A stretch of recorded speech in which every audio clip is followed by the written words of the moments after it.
What is up guys, JayFerGaming here, welcome to more F1XL Season 8 race highlights. This is round 15, the Hungarian Grand Prix. We have returned after a 2-week Christmas break. Hope you guys all had a great Christmas and New Year. And if you're new to my channel, do remember to hit subscribe for more videos and highlights like this. But the Hungarian Grand Prix, race 15. In terms of the standings, I don't have a clue. There has been a few issues with the standings on the website, so we need to get them sorted out. So hopefully they get sorted soon. But I think I'm 3 points behind Binary, who still leads the standings. That's based on my maths. And he's gone to League 1, so we're looking good for the title, even though it might not be deserved.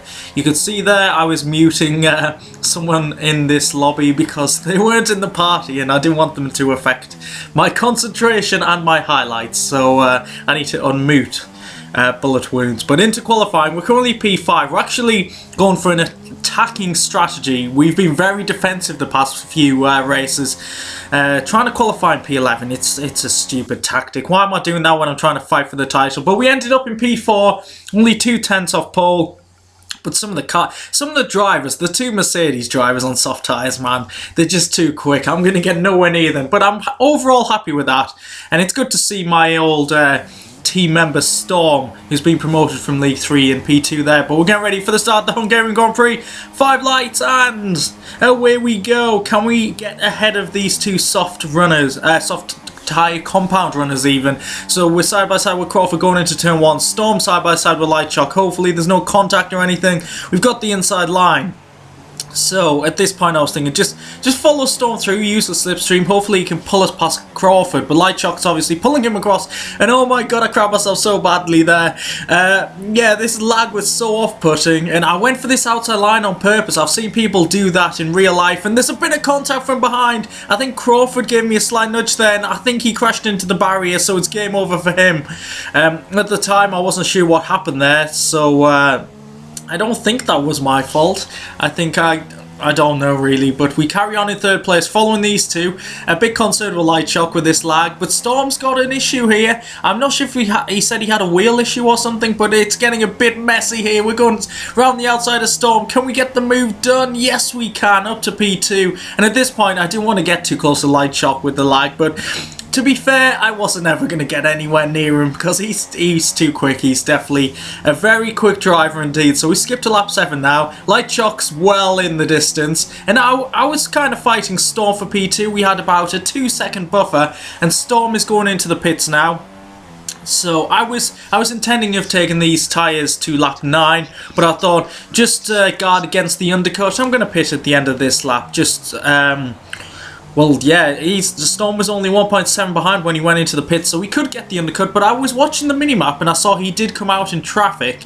So coming into lap 8, it was a bit of a safe option, but I felt like we would get ahead of Storm. I'm not sure if we'd get into too much traffic looking at the minimap. I was looking for gaps, and we're going to go onto the medium compound tyre. We are going for a 2-stop strategy here, and we don't come out in traffic.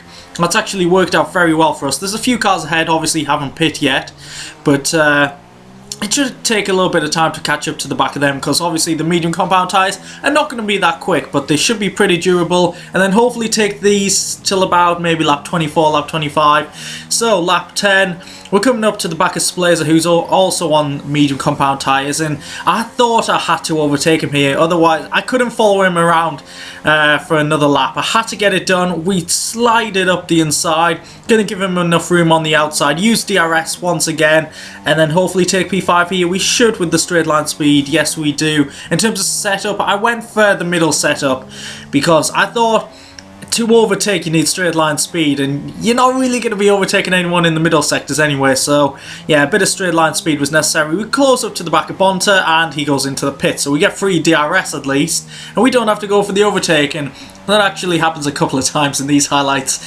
And so yeah, so we're back up to P3, now we're on the back of Fruit Loops, who he says to me after every race he's in where we get slightly close to each other on the track, he's just always on about wanting to be in the highlights, and he says he stayed out for an extra lap just to be in the highlights, so there's his shout out once again.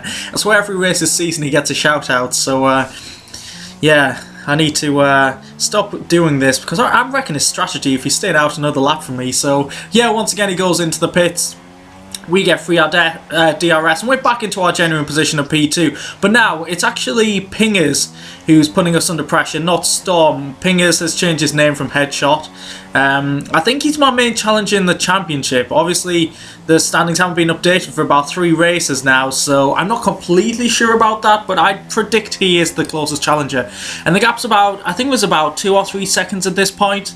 Or 1.6 even, and we did see a car off to the left before turn 2, just watching out for the safety car. We definitely didn't want a safety car in this race, but lap 23, we are coming into the pits for our final pit stop, going on to the soft compound tyres, and Pingers goes around once again. He did start on the soft, so I was a little bit concerned that he would go onto the super softs in the final stint and probably overtake me. He does have pretty good pace, and if he's on the softest compound, then yeah, you'd expect him to overtake me, but we'll wait and see what happens in terms of his strategy. But we've got a little bit of rich mix, not much at all really, but we are using that mainly in sector 1 and then saving a bit of fuel in the middle sector. But it was a pretty good outlap, and now Pingers is actually in the pits.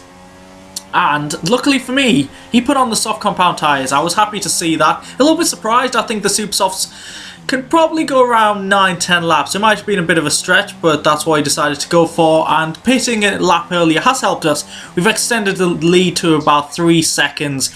And now, lap 31, I think he finally gets into the 1 second window. He does indeed. He's 7/10 behind us, so he's got DRS to help him out. We're miles behind Light Shock, I think 10-11 seconds now. He's put the super softs on, so yeah, it was quite demoralising watching him set fastest lap after fastest lap. But lap 33 here, Pingers is getting closer, and I was surprised he didn't go for a move so far. He was getting closer and closer. He could have gone for a dive bomb at any moment. It wouldn't have surprised me because he was getting close, and there's no one anywhere near us. It really is a battle for P2 here, so we're pretty much guaranteed a podium. So if there is a little bit of contact, then we're probably not going to lose too much from it. But it was a straight line speed. I had enough to keep him back. I was keeping the car in the middle of the track, exactly where I needed to be. And yeah, he doesn't really get into the prime position to overtake. As we go on to lap 34 now, this is the time he actually gets the closest. He's about 4/10 back, and I'm going to be honest, looking back at this, I'm surprised he didn't go for the move right there, because if I was him, I probably would have. I would have, similar to what I did to Spliss, I would have chucked it up the inside, and if he did turn in, probably back out of it. But he's getting very close indeed. We're going slightly wide at turn 2, very tricky corner to get the line perfect, but we are feeling slightly under pressure, but we're doing pretty well defending this. Now we're on the final lap, and I saw in the distance, oh, we've got a guy who's a lap down, but it's actually Linz here, who I think's disconnected from the session. But luckily we probably can go through him. But Pingers behind me, trying to put me under pressure, but he actually makes a mistake here. I didn't realise at the time. He nearly puts it in the barrier, so on the final lap he could have been out the race there. He's pretty lucky, but that gives us some breathing space. We get past Linz, we just go straight through him, but now we've got no pressure to the line, so it looks like it's going to be P2, no penalties, and yeah, it's not been the most exciting of races. Yeah, but we've got 18 points from it, so I'm very happy with that, and having a positive strategy paid off. So I'm disappointed in myself for the negative strategies in the past 2 races, and I'm not going to be doing that anymore. But P2, 18 points. Great stuff for our championship battle, trying to go for the title. We didn't have a penalty, which I'm very proud of, especially at Hungary. There are a couple of corners where you can easily corner cut, but 12 seconds off the lead, not too disheartened about that. But yeah, things are looking good. Hopefully we'll have some standings sorted out for you watchers soon. Yeah, so we actually know where we are, but a decent race there. If you did enjoy that one, please do leave a like, subscribe if you haven't already, and I'll catch you next week in some more F1XL highlights. Goodbye.